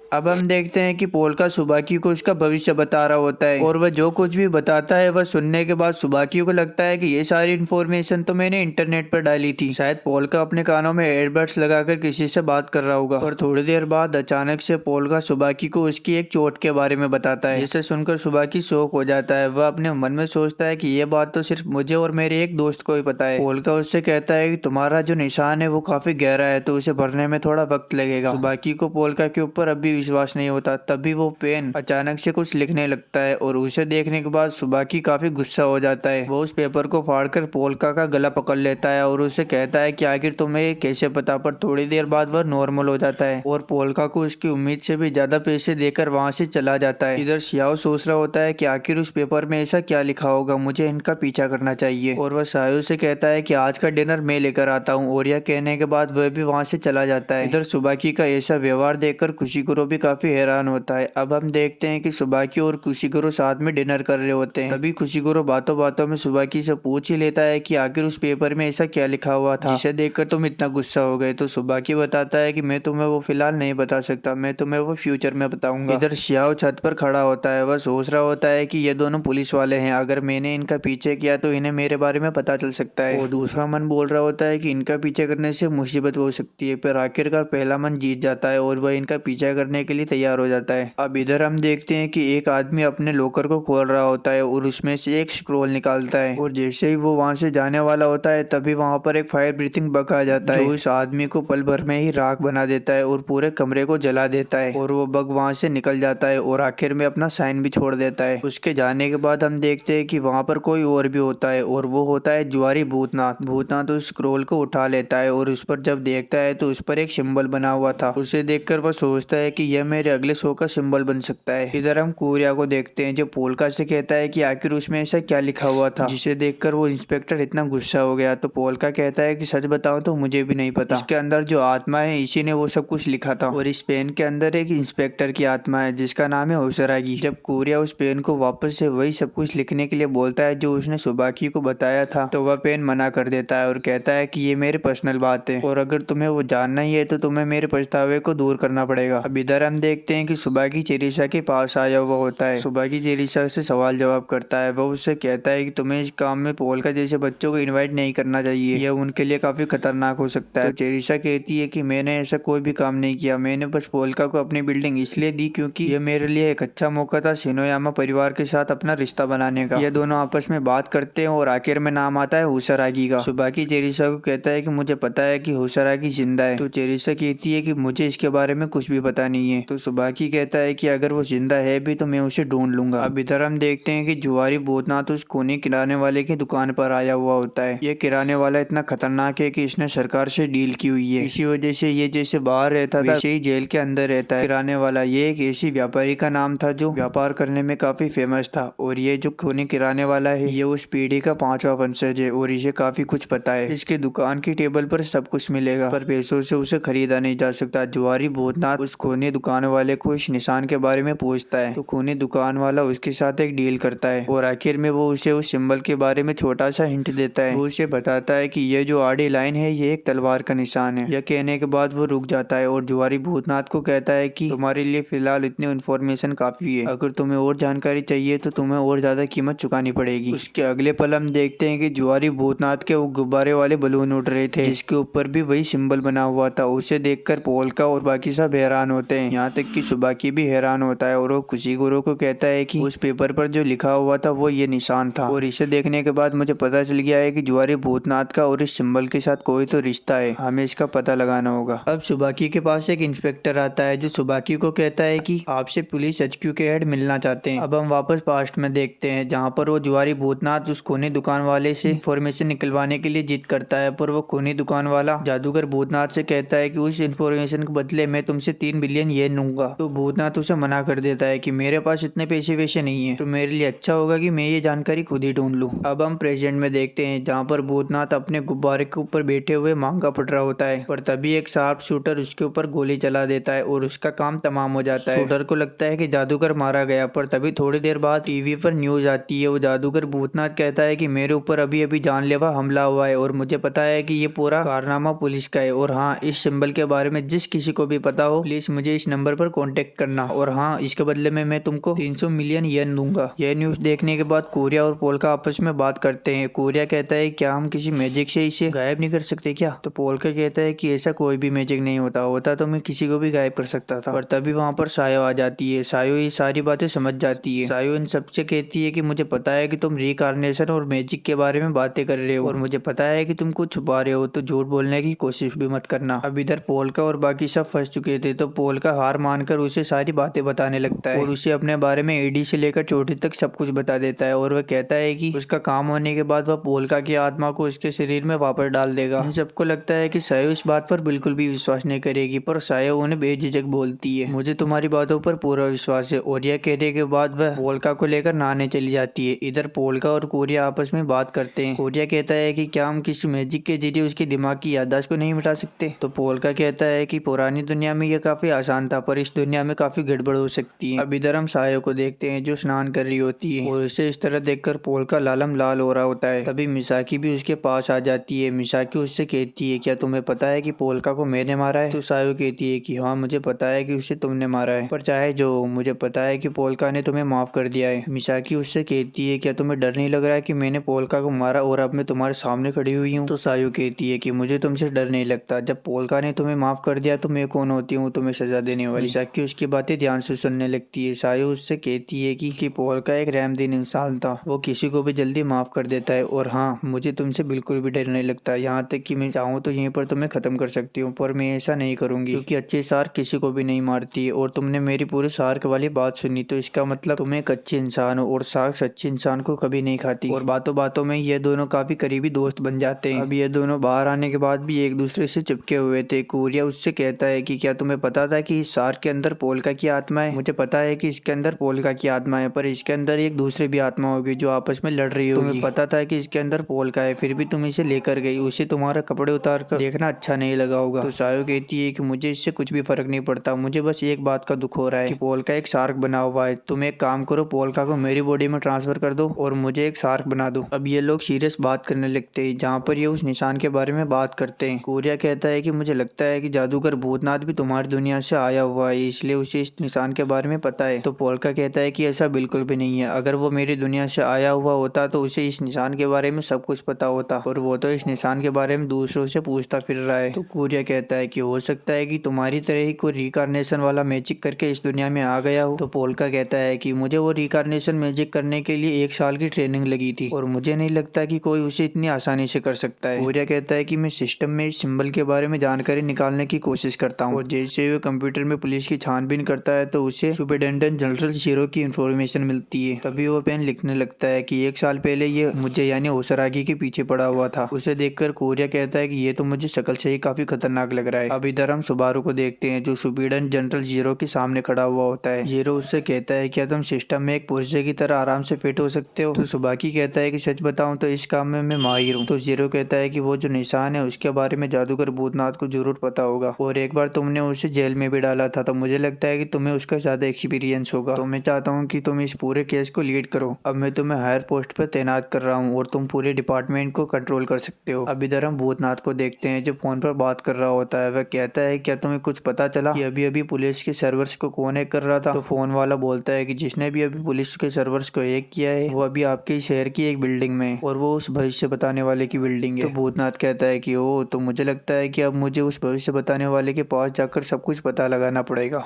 अब हम देखते हैं कि कोरिया और पोल्का उस सिंबल के बारे में बात कर रहे होते हैं, तभी वो पेन अचानक से लिखने लगता है। वह लिखता है कि ये सिंबल मेरे मर्डर से जुड़ा हुआ है। अब इधर हम सुबाकी को देखते हैं जो अपनी टीम को लेकर एक मीटिंग कर रहा होता है। वह ये भी बताता है कि अब मैं तुम लोगों का सीनियर हूँ, तो मैं तुम्हें जो भी कहूंगा वो ऑर्डर तुम्हें मानना पड़ेगा। सुबाकी एक्सप्लेन करता है कि हमें इस केस की सभी कड़ियों को जोड़ने के लिए इस सिंबल का पता लगाना होगा, और हो सकता है कि हम इस सिंबल के जरिए इस केस को भी सोल्व कर दें। अब हम पोल्का को देखते हैं जो एक आदमी का भविष्य बता रहा होता है, पर उसके सामने जो आदमी बैठा हुआ था वह और कोई नहीं बल्कि जादूगर भूतनाथ होता है। पोल्का उसे बताता है कि तुम्हारे ऊपर काफी बड़ी मुसीबत आने वाली है। भूतनाथ सोचता है कि ये शायद सही है, पर मैंने जो बेस बनाया हुआ है शायद ये उसी के लिए था। अब पोल्का उसके बारे में धीरे धीरे बताने लगता है। जादूगर भूतनाथ को लगता है कि ये सारी इन्फॉर्मेशन तो मैंने इंटरनेट पर पहले ही डाली हुई थी, तो शायद उसी चीज इसने पता लगा लिया होगा। मेरा अंदाजा गलत निकला, ये भी एक नकली जादूगर है। पोल्का उससे कहता है क्या तुम्हारा और कोई सवाल है। वह पोल्का उससे कहता है क्या तुम इस सिंबल के बारे में मुझे कुछ बता सकते हो। भूतनाथ ने गलत सिंबल को ड्रॉ किया हुआ था, पर पोल्का इस गलत सिंबल को बर्दाश्त नहीं कर सकता, इसलिए वो अपने पेन की मदद से एक सही सिंबल को ड्रॉ करता है। उसे देखकर भूतनाथ हैरान हो जाता है और वो उसे बताता है कि ये जो आड़ी लाइन है ये एक तलवार की तरह है। भूतनाथ वहां से जाने लगता है, तभी पोल्का उससे कहता है क्या तुम ऐसी लड़की को जानते हो जो एक चोटी रखती हो और व्हील चेयर पर उसने काफी समय बिताया हो। अगर तुम चाहो तो मैं तुम्हें उससे मुक्ति दिला सकता हूँ, पर भूतनाथ कहता है कि वो मेरी गार्डियन स्पिरिट है, तो मुझे ऐसा कुछ भी नहीं करना, और वो वहां से चला जाता है। पर बिल्डिंग के बाहर बारिश हो रही थी, तभी भूतनाथ देखता है कि एक लड़की आग उगलने वाले कीड़े की जैसा रेनकोट पहनकर जा रही थी। भूतनाथ को उसके ऊपर शक होता है। अब हम देखते हैं कि सुबाकी और कुशिगुरो साथ में कॉफी पी रहे होते हैं, तभी सुबाकी कुशिगुरो से कहता है क्या तुम्हें पता है मैंने जो सिंबल ड्रॉ किया हुआ था उसमें एक गड़बड़ी है, और मैं इस बात को किसी और को पता नहीं लगने दे सकता। डिपार्टमेंट में कोई भी हमारा दुश्मन हो सकता है। तभी वहाँ पर 2 ऑफिसर्स आते हैं जो सुबाकी को कहते हैं कि तुम्हें हम पर ऐसे हुक्म नहीं चलाना चाहिए, हम इधर काम कर रहे हैं और तुम इधर कॉफी पी रहे हो। तो सुबाकी कहता है कि अब मैं तुम्हारा सीनियर बन गया हूँ, तो तुम्हें मेरी बात माननी पड़ेगी। यह सुनकर उस ऑफिसर को गुस्सा आ जाता है और वह उसका गला पकड़ लेता है। इधर सुबाकी वापस से सब कुछ हल्के में निकाल रहा होता है, तभी वो ऑफिसर सुबाकी को धक्का देकर उसे मुक्का मारने की कोशिश करता है, पर कुशिगुरो उसे रोक लेता है। इधर सुबाकी उससे कहता है कुशिगुरो रुक जाओ, ये मेरे ऑफिसर्स हैं, तो तुम इसके साथ ऐसा नहीं कर सकते। तभी वहाँ पर 2 ऑफिसर्स आते हैं, यात्सु और तानमे। यात्सु आते ही उस ऑफिसर का हाथ तोड़ देता है, तो यात्सु उस ऑफिसर से कहता है अरे तुम्हें कुछ नहीं हुआ, ये देखो। और यह कहते कहते ही वो उसका पूरा हाथ ही तोड़ देता है। तभी वहाँ पर उसका सीनियर ऑफिसर आ जाता है। वो सुबाकी से कहता है तुम्हें अपने छोटे ऑफिसर से ऐसे बर्ताव नहीं करना चाहिए, मैं तुम्हारी हर वक्त मदद नहीं कर पाऊंगा। तो सुबाकी कहता है कि कोई बात नहीं सर, आगे से ऐसा नहीं होगा, मैं आपको विश्वास दिलाता हूँ। अब हम देखते हैं कि इतनी रात में जादूगर भूतनाथ पोल्का की बिल्डिंग पर आया हुआ होता है और वो चोरी छुपे अंदर घुसने की कोशिश करता है। अचानक से उसके ऊपर कोई हमला कर देता है। भूतनाथ सोचता है कि शायद यह पोल्का था, पर बाद में हमें पता चलता है कि यह तो शियाओ होता है। दूसरी तरफ हम देखते हैं कि पोल्का तो अंदर आराम से सो रहा होता है। तभी अचानक से दीवार पर फायर ब्रीथिंग बग कुछ लिखने लगता है और उसी वक्त असली पोल्का की नींद खुल जाती है। वह देखता है कि दीवार के ऊपर अचानक से कुछ लिखा जा रहा है, तो वह पोल्का को उठाने की कोशिश करता है, पर पोल्का नहीं उठता। वह तो सपने में देख रहा होता है कि उसके साम्राज्य के ऊपर एक बड़ी मुसीबत आई हुई होती है और वह उसके मास्टर को कहता है कि मुझे इस साम्राज्य को बचाना होगा, पर उसका मास्टर उसे मना कर देता है, तुम्हें ऐसा कुछ भी नहीं करना चाहिए वरना बहुत बुरा हो सकता है। पर वह ऐसा नहीं मानता और वह साम्राज्य को बचाने की कोशिश करता है, पर इसका कोई भी फायदा नहीं होता। वह साम्राज्य को बचाने के चक्कर में पूरे साम्राज्य का दुश्मन बन जाता है और शव देवता पूरी तरीके से अकेला हो जाता है, पर आखिर में उसका कोई हाथ थामता है। पर तभी उसकी नींद खुल जाती है। वह देखता है कि दीवार के ऊपर फायर ब्रीथिंग बग ने कुछ लिखा हुआ है और उसके अंदर एक सवाल भी होता है, तुम बग को खाने वाले कीड़े हो या फिर एक पक्षी। पोल्का उस निशान को छूकर देखता है। उसे महसूस होता है कि यह अभी अभी लिखा हुआ है। पर तभी पोल्का को एक कॉल आता है। वो कॉल वाला पोल्का से कहता है कि क्या तुम सबारा मोन की नाजायज औलाद हो। इधर सबारा मोन का नाम सुनते ही पोल्का का खून खोल उठता है। वह उससे कहता है आखिर तुम्हें इस नाम के बारे में कैसे पता। दूसरी तरफ हम देखते हैं कि शियाओ और जादूगर भूतनाथ की लड़ाई हो रही होती है। भूतनाथ लड़ते हुए अपने एक्सप्रेशंस को कंट्रोल करने की कोशिश करता है, पर अंदर ही अंदर उसकी शियाओ से लड़ते हुए पड़ रही होती है। शियाओ अपने नाखूनों को बड़ा कर उसके ऊपर हमला करता है। इधर बड़े नाखूनों को देखकर भूतनाथ की चड्डी भी गीली हो जाती है। तभी हम देखते हैं कि दूर से एक आदमी इन दोनों को देख रहा होता है और वह इंफॉर्मेशन तकारू को बताता है। तकारू सोचता है कि शायद ये सही मौका है, मुझे अपनी चाल चल देनी चाहिए। इधर हम देखते हैं कि पोल्का की बिल्डिंग के नीचे एक लड़की खड़ी हुई होती है। उस लड़की ने आग उगलने वाले कीड़े जैसा रेनकोट पहना हुआ था। पोल्का उससे कहता है क्या तुम मेरी दुनिया से आई हो, क्या तुम भी उसी साम्राज्य से हो जिससे मैं हूँ। पोल्का को लगता है शायद जो कोई भी है वो उसे दूर से देख रहा होगा, इसलिए वह अपनी इवल आई को एक्टिवेट करके पूरी बिल्डिंग की छानबीन करता है। तो उसे पता चलता है कि छत के ऊपर दो लोग लड़ रहे होते हैं। यह शियाओ और भूतनाथ होते हैं। इनकी फाइट काफी अच्छी चलती है। तभी फाइट के दौरान हुसारागी का नाम आता है। शियाओ भूतनाथ से हुसारागी के बारे में पूछता है। भूतनाथ को उसके बारे में कुछ पता नहीं होता, पर फिर भी वो शियाओ को ऐसा दिखलाता है जैसे उसे हुसारागी के बारे में सब कुछ पता है। इधर शियाओ को गुस्सा आता है और वह सोचता है कि शायद इस भूतनाथ को हुसारागी के बारे में सब कुछ पता है और ये उसका साथी भी हो सकता है। यह कहते हुए ही इन दोनों में वापस से फाइट शुरू होने लगती है और फाइट के दौरान एंट्री हो जाती है लेमिंग्स की। लेमिंग्स आसमान से टपक कर इन दोनों के बीच में आ जाता है। लेमिंग्स को देखकर इन दोनों की फट जाती है। लेमिंग्स शियाओ को इग्नोर करते हुए भूतनाथ के पीछे दौड़ता है, पर शियाओ पीछे से लेमिंग्स के ऊपर हमला करता है, पर लेमिंग्स को कुछ भी फर्क नहीं पड़ता। शियाओ लेमिंग्स को बांधने और उसे काटने की भी कोशिश करता है, पर लेमिंग्स लगातार भूतनाथ की ओर बढ़ता जाता है। आखिर में शियाओ लेमिंग्स के ऊपर अपना करंट वाला हथियार भी यूज करता है और उससे लेमिंग्स एक सेकंड के लिए रुकता है, पर वापस से भूतनाथ को पकड़ने के लिए आगे बढ़ता जाता है और उसे देखकर भूतनाथ की काफी बुरी तरीके से पट रही होती है, क्योंकि इन दोनों को भी पता है कि लेमिंग्स कितना खतरनाक आदमी है। अब इधर हम उस लड़की को देखते हैं जो अंधेरी रातों में 3 बजे सड़क पर घूम रही होती है। उसे देखकर यात्सु और तानमे उसके पास आते हैं। वो उससे पूछते हैं क्या तुम हमें बता सकती हो तुम रात के 3 बजे यहाँ पर क्या कर रही हो। तो वह लड़की बताती है कि मेरा कुत्ता घर से भाग गया है, इसलिए मेरे डैड और मैं उसे ढूंढने के लिए घूम रहे हैं। तभी वहाँ पर एक फायर ब्रीथिंग वाला अंकल आ जाता है। वो उस लड़की को उन पुलिस वालों से बचाकर ले जा रहा होता है। इधर दूसरी तरफ हम देखते हैं कि पोल्का अपनी पावर को एक्टिवेट करता है और वह पूरी बिल्डिंग को घेर लेता है, जिससे वहाँ का एटमॉस्फेयर काफी अजीब हो जाता है। पोल्का उस लड़की के ऊपर भी नजर बनाए हुए था। वो देखता है कि आसपास तो कोई भी डॉग नहीं है, इससे उनको उसके ऊपर शक हो जाता है और उसका पीछा करने के लिए वह अपनी जादू के एरिया को और भी ज्यादा फैला देता है। अब वह धीरे धीरे छत की ओर बढ़ता है और उसे कोई देख न ले, इसलिए वह पूरा छत पर नहीं जाता और अपने जादू से इनविजिबल हैंड को बनाकर लेमिंग्स को पकड़ने की कोशिश करता है। पर थोड़ी कोशिश करने के बाद उसे पता चल जाता है कि लेमिंग्स को वह पकड़ नहीं सकता, इसलिए वह जादूगर भूतनाथ को पकड़ने की कोशिश करता है। जादूगर भूतनाथ वहाँ से बचने की पूरी कोशिश करता है और एक गुब्बारे की मदद से वहाँ से भागने लगता है। इधर पोल्का अपने मैजिक का पूरी तरीके से यूज करता है और जो इनविजिबल हैंड होते हैं उन्हें वापस से असली रूप देने की कोशिश करता है और वो इसमें कामयाब भी हो जाता है और वो इसी तरीके से एक नहीं कई सारे हाथ क्रिएट कर लेता है, जिससे उसकी ताकत और भी ज्यादा बढ़ जाती है। वो उन सभी हाथों की मदद से लेमिंग्स को पकड़ने की कोशिश करता है, पर वो इसमें बिल्कुल भी सफल नहीं हो पाता। वह भूतनाथ को पकड़ने की कोशिश करता है, पर भूतनाथ भी काफी तेज होता है और वो गुब्बारे पर उड़कर वापस से अपने गुब्बारे को पकड़ लेता है। इधर हम देखते हैं कि इतने धुएं में लेमिंग्स उसे पकड़ने की कोशिश करता है, पर वो वापस से नीचे गिर जाता है और वो भूतनाथ और वो लेमिंग्स दोनों पोल्का के हाथों से निकल जाते हैं और पोल्का अपनी सारी एनर्जी को वापस से अपने अंदर समेट लेता है और इसी के साथ ये पूरा सीजन खत्म हो जाता है।